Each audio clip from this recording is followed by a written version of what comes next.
शोभा मिश्रा और आप सभी दर्शकों का अन्नदाता कार्यक्रम में बहुत बहुत स्वागत करती हूं। हमारे देश का किसान जन का पोषक है, वो श्रम का देवता है, अन्नदाता है और उसमें ही भारत की आत्मा निवास करती है। ऐसे ही किसानों की प्रगति के लिए हम खेती बाड़ी से जुड़ी बहुत सी नई लाभकारी जानकारियां हर रोज सुबह आपके लिए लेकर आते हैं। तो चलिए कार्यक्रम शुरू करने से पहले देखते हैं क्या है आज के अन्नदाता में खास। मक्का की फसल से अधिक उत्पादन लेने के लिए सलाह।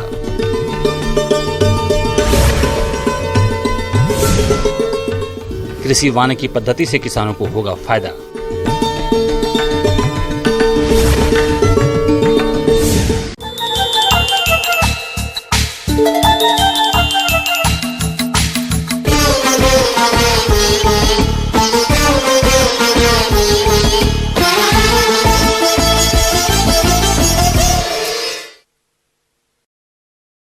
हमारे राज्य के जिन किसान भाइयों ने खरीफ मक्का की खेती की है, उनकी फसल इस समय बढ़वार की अवस्थाओं पर है, लेकिन इस फसल से अधिक पैदावार लेने के लिए कुछ कार्यों को करना जरूरी होता है। तो आप मक्का की फसल में इस समय कौन कौन से जरूरी कार्यों को किस तरह से करें, इसकी समस्त जानकारी के लिए मिलते हैं राजमाता विजया राजे सिंधिया, कृषि विश्वविद्यालय ग्वालियर के वरिष्ठ वैज्ञानिक डॉक्टर ब्रजराज सिंह कंसाना से।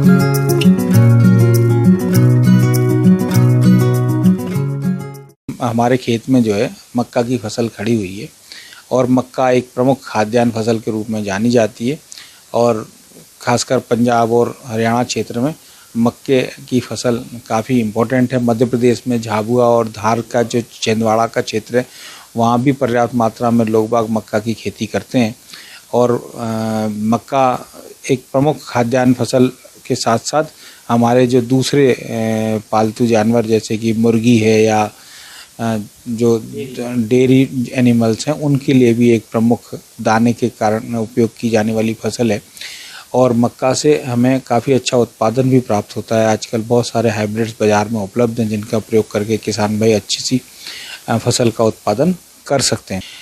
इसके अतिरिक्त जल प्रबंधन के लिए भी हमें ध्यान देने की आवश्यकता है और जिन क्षेत्रों में भी पानी की समस्या है या मतलब बरसात न होने के कारण से लंबा गैप है, तो हमें जीवन रक्षक सिंचाई के रूप में अपने खेत में पानी की व्यवस्था करने की आवश्यकता है और अपनी फसल को नमी की कमी से बचाना आवश्यक है। सिंचाई के बाद मक्का की फसल में बहुत से खरपतवार उग आते हैं जो फसल से पोषक तत्व और पानी के लिए प्रतिस्पर्धा करते हैं। साथ ही ये खरपतवार बहुत से हानिकारक कीट और रोगों को आश्रय देते हैं, इसलिए मक्के की फसल को इन खरपतवारों से मुक्त रखना जरूरी होता है। मक्का की फसल में हमें इस वक्त सबसे पहले खरपतवार नियंत्रण के बारे में चर्चा करनी चाहिए और खरपतवार नियंत्रण के लिए यांत्रिक विधियों का प्रयोग करना सबसे ज़्यादा लाभदायक है। अगर हम अपनी दो लाइन के बीच में व्हील हो या हल के माध्यम से या खुरपा चला के अपन खेत खरपतवारों का नियंत्रण करते हैं तो इससे काफ़ी अच्छा फ़ायदा हमें देखने को मिलता है, क्योंकि ज़मीन भी भुरभुरी हो जाती है और उससे हमें दूसरा फ़ायदा ये भी है कि जब हम बरसात के मौसम में देखते हैं तो पानी की कमी के कारण भी हमारी फसल पर विपरीत प्रभाव पड़ता है। तो अगर जिन क्षेत्रों में भी अभी पानी काफ़ी टाइम से नहीं गिरा है और पानी की कमी देखने को मिल रही है, अगर वो उसमें निदाई का कार्य करेंगे तो जो पानी की कमी से होने वाला प्रभाव है वो भी कम होगा और हमारे खरपतवार जो हैं वो भी नष्ट हो जाएंगी। आप लोगों ने बुआई के समय नाइट्रोजन, फास्फोरस और पोटास की जो रिकमेंडेड मात्रा है वो आधार खाद के रूप में आपके खेत में दी होगी। जो नाइट्रोजन की आधी मात्रा हमने बुआई के समय दी, शेष आधी मात्रा अभी या उसको दो भागों में, एक अभी और एक 15 दिन बाद, तो लगभग 100 से 150 किलोग्राम प्रति हेक्टेयर की दर से यूरिया का प्रयोग अगर अपन अभी करते हैं तो उससे हमारी फसल में अच्छी बढ़वार देखने को मिलती है और इतनी मात्रा में यूरिया लगभग हम 15 दिन बाद जब भुट्टा फूल आना मंजरी आना चालू होगी उस वक़्त अगर अपन प्रयोग करते हैं तो उससे हमें जो दाना है वो अच्छी क्वालिटी का मिलेगा और चमकदार मिलेगा। साथ ही साथ भुट्टों की संख्या भी हमें ज़्यादा देखने को मिलेगी, जिससे हमारे उत्पादन में वृद्धि होगी और हमें काफ़ी फायदा होगा। तना छेदक कीट की पहचान। इस कीट के लार्वा भूरे सफेद रंग के होते हैं, सर काले रंग का और पीठ पर 4 लंबी भूरी धारियां होती हैं। ये कीट पौधों के तने में प्रवेश कर हानि पहुंचाते हैं, जिससे पौधे के बीच का भाग मुरझाकर सूखने लगता है। इस कीट की रोकथाम के लिए कार्बोफ्यूरान 3G दानेदार दवा को पौधों की पोंगलियों में डालें। साथ ही क्यूनाल्फास 25% EC 1.50 लीटर दवा प्रति हेक्टेयर की दर से छिड़काव करें। किसान भाइयों, मक्के की फसल में माहू कीट का प्रकोप भी होता है। ये कीट पौधों के कोमल भागों का रस चूसकर हानि पहुंचाते हैं और इनका प्रकोप झुंडों में होता है। कीट प्रकोप की उग्रता में पौधे की ऊपरी पत्तियां पीली पड़ने लगती हैं। साथ ही ये कीट मधु स्रावित करते हैं, जिसके कारण पौधे अपने भोजन का निर्माण नहीं कर पाते और कमजोर होकर सूखने लगते हैं। इस कीट की रोकथाम के लिए नीम तेल 5 मिलीलीटर प्रति लीटर पानी में घोलकर छिड़काव करना चाहिए। यदि इससे भी कीट का प्रकोप कम न हो, तब रासायनिक दवा जैसे इमिडाक्लोप्रिड 1 मिलीलीटर प्रति 3 लीटर पानी में घोलकर छिड़काव करना चाहिए। किसान बंधु, पत्तियों के झुलसा रोग से मक्के की फसल को भारी नुकसान होता है। इस रोग का प्रकोप फसल में होने पर पौधे की पत्तियों पर बड़े लंबे अथवा कुछ अंडाकार भूरे रंग के धब्बे पड़ जाते हैं। रोग के उग्र होने पर पत्तियां झुलसकर सूख जाती हैं। इसकी रोकथाम के लिए जिनेब 80% 2 लीटर प्रति हेक्टेयर की दर से छिड़काव करना चाहिए। यहाँ मैं ये बात भी कहना चाहूँगा कि चूंकि मक्का बड़ी फसल है और जब आर्मी वर्म, फाल आर्मी वर्म का प्रकोप होता है या दूसरे इल्लियों का प्रकोप होता है भुट्टे पे, उस वक़्त खेत में अंदर घुस के स्प्रे करने में किसानों को भारी समस्या होती है।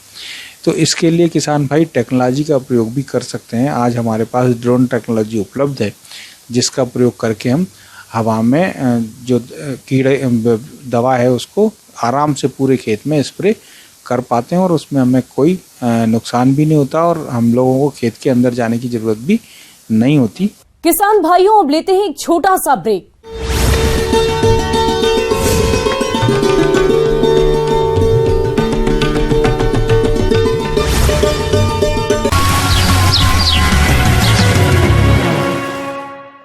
और ब्रेक के बाद आप सभी दर्शकों का अन्नदाता में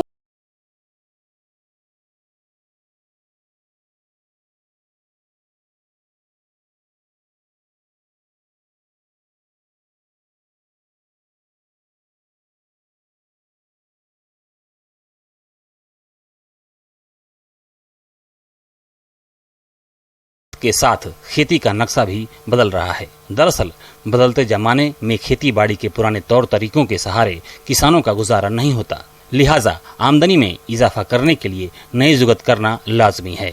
इसलिए फसलों के साथ साथ क्षेत्रीय पेड़ों को लगाना काफी फायदे का सौदा है। इस विधि से खेती करने को कृषि वानिकी कहा जाता है। अगर आप भी खाली पड़ी जमीन और खेतों की मेड़ों पर वानिकी वृक्षों को लगाना चाहते हैं तो कौन कौन से वृक्षों का चयन करें और इनकी देखभाल कैसे करें, इसके बारे में बता रहे हैं डॉक्टर AK चक्रवर्ती।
कृषि वानिकी को सफल बनाने के लिए ध्यान रखना आवश्यक है कि जलवायु और भूमि के अनुसार पेड़ पौधों और फसलों का चयन किया जाए। पेड़ पौधे और फसल भी एक दूसरे के अनुपूरक हों, जिससे उन्हें एक साथ उगाने पर अधिक उत्पादन मिल सके। पेड़ों और फसलों के बीच पोषक तत्वों, वायु और सौर ऊर्जा के लिए एक दूसरे से प्रतिस्पर्धा कम करने के नजरिए से समय समय पर पेड़ पौधों को काटते छाटते रहना चाहिए। इन सब के लिए किसानों को मिट्टी, जलवायु, जल और वृक्ष संबंधी जानकारी होना जरूरी है।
इन सभी प्रणालियों का उद्देश्य जमीन का समुचित उपयोग और प्रबंधन है।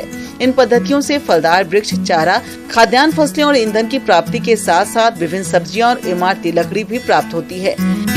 कृषि वानिकी के लिए वृक्षों का चुनाव। इस कार्य को करते समय ध्यान रखना चाहिए कि पेड़ तेज गति से वृद्धि करने वाला हो, पेड़ की जड़ें गहराई तक जाने वाली हो, पेड़ में फल के साथ साथ हरा चारा देने की क्षमता हो तो अधिक बेहतर रहता है। पेड़ का मुख्य तना सीधा और गोल तथा कम शाखाओं वाला होना चाहिए। पेड़ में वायुमंडलीय नाइट्रोजन को स्थिर करने की क्षमता भी हो तो और अच्छा है। पेड़ इमारती लकड़ी एवं ईंधन प्रदान करने वाला होना चाहिए। इन बातों को ध्यान में रखकर आम किसान कृषि वानिकी से भरपूर लाभ उठा सकते हैं।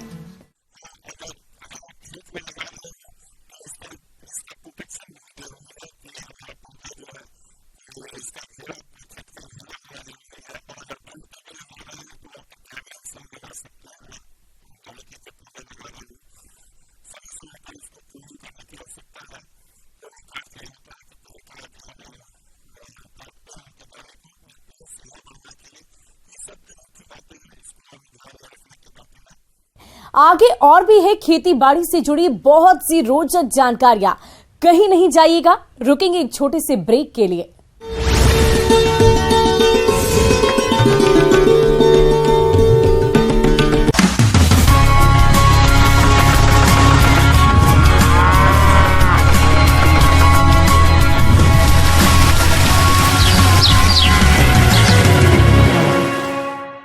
ब्रेक के बाद एक बार फिर से आप सभी दर्शकों का अन्नदाता कार्यक्रम में स्वागत है।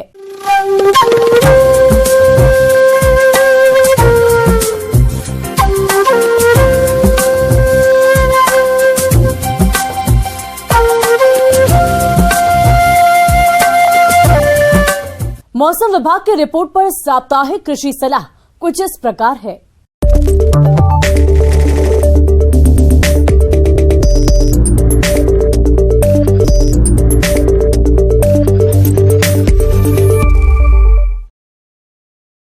ग्रामीण कृषि मौसम सेवा, भारत मौसम विज्ञान विभाग, राजमाता विजय राजे सिंधिया कृषि विश्वविद्यालय ग्वालियर द्वारा भेजे गए मौसम पूर्वानुमान रिपोर्ट के आधार पर जिला ग्वालियर और इससे लगे जिलों के किसान भाइयों को सलाह दी जाती है कि इन क्षेत्रों में आगामी 3 दिनों के दौरान वर्षा की कोई संभावना नहीं है।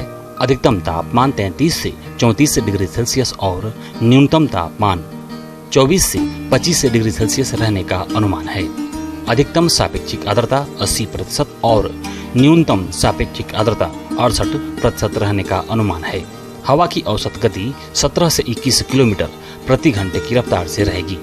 ऐसे में इन क्षेत्रों के किसान भाइयों को सलाह दी जाती है कि बाजरा की फसल में चौड़ी पत्ती व संकरी पत्ती वाले खरपतवारों के नियंत्रण के लिए 2,4-D साथ में एट्राजिन दवा की क्रमशः 250 और 500 ग्राम मात्रा 500 से 600 लीटर पानी में घोल बनाकर मौसम साफ होने पर छिड़काव करें। धान की फसल की रोपाई के 20 से 25 दिन बाद खरपतवार नियंत्रण के लिए बिस्पायरी बैग सोडियम 250 ग्राम दवा 500 से 600 लीटर पानी में घोल बनाकर छिड़काव करें। सोयाबीन की फसल में इस समय खरपतवार नियंत्रण करें। खरपतवार नियंत्रण के लिए जब फसल 20 से 25 दिन की अवस्था की हो जाए तब इमेजाथाई पर 1 लीटर दवा 500 से 600 लीटर पानी में घोल बनाकर मौसम साफ होने पर छिड़काव करें। खरीफ मूंग और उर्द में अतिरिक्त वर्षा जल निकास की व्यवस्था करें और साफ मौसम होने पर खरपतवार नियंत्रण करें। तो मूंग और उर्द की फसल में पीला मोज़ेक रोग से बचाव के लिए थायोमेथाक्साम WS दवा की 1 ग्राम मात्रा प्रति 2 से 3 लीटर पानी में घोल बनाकर छिड़काव करें। संभावित मौसम को देखते हुए इस समय अरहर की फसल में जल निकास की व्यवस्था करें। टमाटर की फसल में रस चूसक कीट यानी थ्रिप्स के नियंत्रण के लिए थायोमेथाक्साम 0.35 ग्राम मात्रा प्रति लीटर पानी के हिसाब से घोल बनाकर मौसम साफ होने पर छिड़काव करें। बैंगन, टमाटर, मिर्च व खरीफ प्याज की बतर आने पर खरपतवार नियंत्रण करें व कीट व्याधि की सतत निगरानी करते रहें। फूल गोभी में डायमंड बैग माथ कीट के नियंत्रण के लिए जैविक फफूंदनाशक विवेरिया बैसियाना 2 ग्राम प्रति लीटर पानी की दर से घोलकर मौसम साफ होने पर छिड़काव करें। भिंडी की फसल में तना व फल छेदक इल्ली की रोकथाम के लिए स्पाइनोसेड 250 ग्राम दवा 500 से 600 लीटर पानी में घोल बनाकर 10-10 दिन के अंतराल पर 2 से 3 मौसम साफ होने पर छिड़काव करें। संभावित मौसम पूर्वानुमान को देखते हुए फलदार पौधे लगाने के लिए तैयार किए गए गड्ढों में आम, अमरूद, नींबू आदि के पौधों की रोपाई करें और अतिरिक्त वर्षा जल भराव न हो सके इसके लिए जल निकास की व्यवस्था करें। मक्का की फसल 20 से 25 दिन की अवस्था में होने पर निराई गुड़ाई कर खरपतवार नियंत्रण करें। मक्का की फसल घुटने तक की ऊंचाई अवस्था में होने पर नाइट्रोजन की दूसरी मात्रा का छिड़काव करें। किसान भाइयों को सलाह दी जाती है कि मक्के की फसल में तना मक्खी के प्रकोप की निगरानी रखें। इसके नियंत्रण के लिए मिथाइल ओडिमेटॉन 1 मिलीलीटर प्रति लीटर पानी अथवा डाइमेथोएट 2 मिलीलीटर प्रति लीटर पानी की दर से घोलकर मौसम साफ होने पर छिड़काव करें। पूर्वानुमान को देखते हुए मिर्च और बैंगन की फसलों में फल सड़न की संभावना है। इसके नियंत्रण के लिए किसान भाई कॉपर ऑक्सीक्लोराइड 50 WP की 3 ग्राम मात्रा प्रति लीटर पानी की दर से घोल बनाकर मौसम साफ होने पर छिड़काव करें। कद्दू वर्गीय सब्जियों को अच्छे से सहारा प्रदान करें। गोभी वर्गीय सब्जियों का थरहा तैयार करें। शिमला मिर्च की नर्सरी तैयार करें। खरीफ प्याज की खेत में रोपाई करें। अदरक और हल्दी की फसलों में हल्की मिट्टी चढ़ाकर दूसरी बार पलवार करें। जो किसान भाई बरसात में पपीता रोपण नहीं कर पाए हैं वे अभी भी कर सकते हैं। केले के जिन पौधों में फूल और फल आ गया हो तुरंत बांस लगाकर सहारा प्रदान करें। इस समय पशुओं को रोगों से बचाने के लिए पशुशाला को सूखा व साफ रखें व मक्खियों से बचाव के लिए पशुशाला के फर्श पर नियमित सफाई के बाद फिनाइल का छिड़काव करें। इस समय गाभिन भैंसों और गायों को परजीवियों से बचाव के लिए डिवर्मिंग यानी पेट के कीड़ों को मारने की दवा फेल्मेंडाजोल 1 ग्राम दवा 100 किलोग्राम शरीर भार की दर से खिलाएं।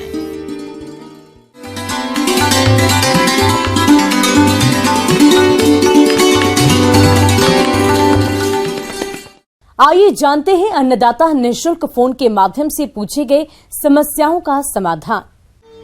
अन्नदाता निःशुल्क फोन संपर्क सेवा के माध्यम से पूछे गए प्रश्नों में से आज हमने जिस प्रश्न को कार्यक्रम में शामिल किया है उसे पूछा है ग्राम पवनी जिला सिवनी के कृषक जगदीश पटेल ने। ये फलदार पौधों की उन्नत किस्मों के बारे में जानकारी चाहते हैं। तो जगदीश पटेल जी आपकी जानकारी के लिए प्रस्तुत है कार्यक्रम का ये अंश।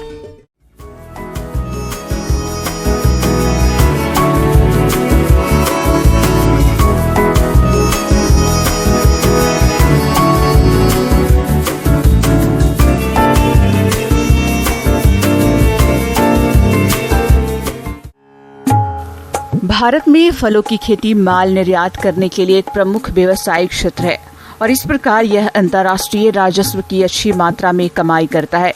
अगर उन्नत तकनीकों को अपनाकर किसान खेती करे, इस दायरे को और बढ़ा सकते हैं।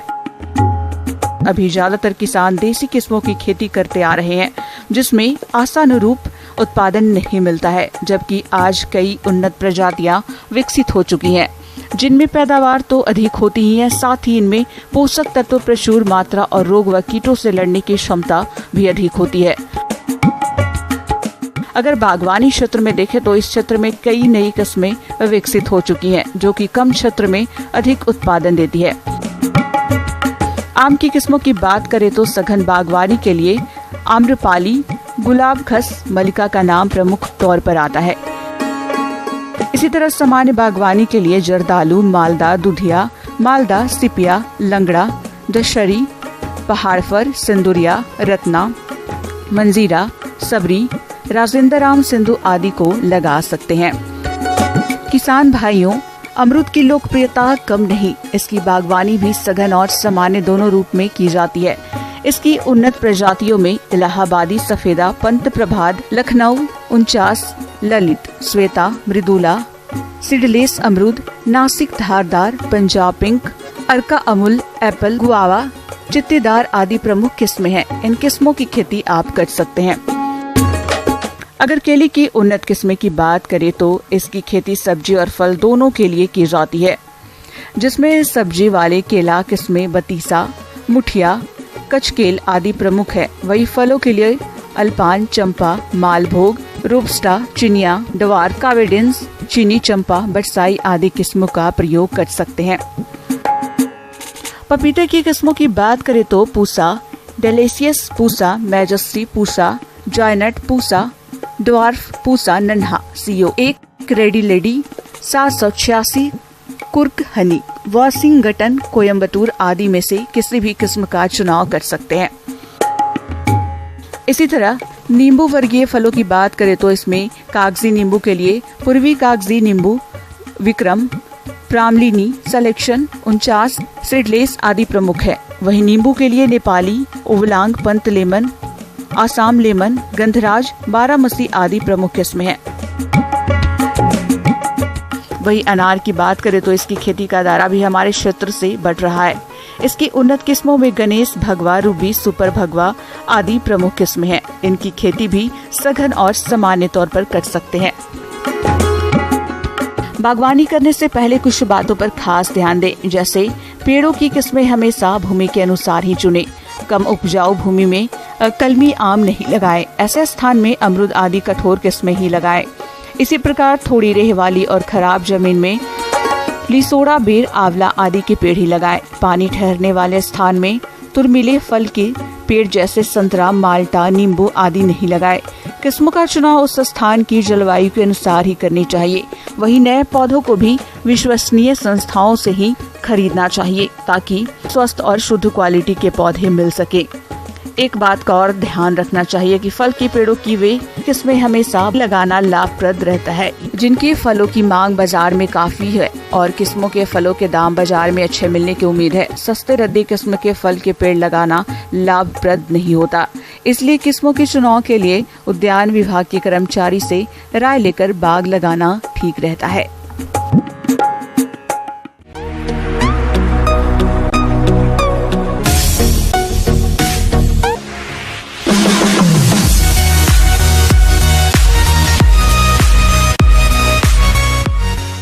और एक नजर डालते हैं राज्य के कुछ मंडियों के प्रमुख फसलों के बाजार भाव पर।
किसान भाइयों, कृषि संबंधित समस्या और सुझाव के लिए आप हमें इस पते पर संपर्क कर सकते हैं। प्रोड्यूसर अन्नदाता, news 18, Madhya Pradesh, Chhattisgarh, Ramoji film city, Hyderabad 501512। साथ ही आप हमें ईमेल भी कर सकते हैं।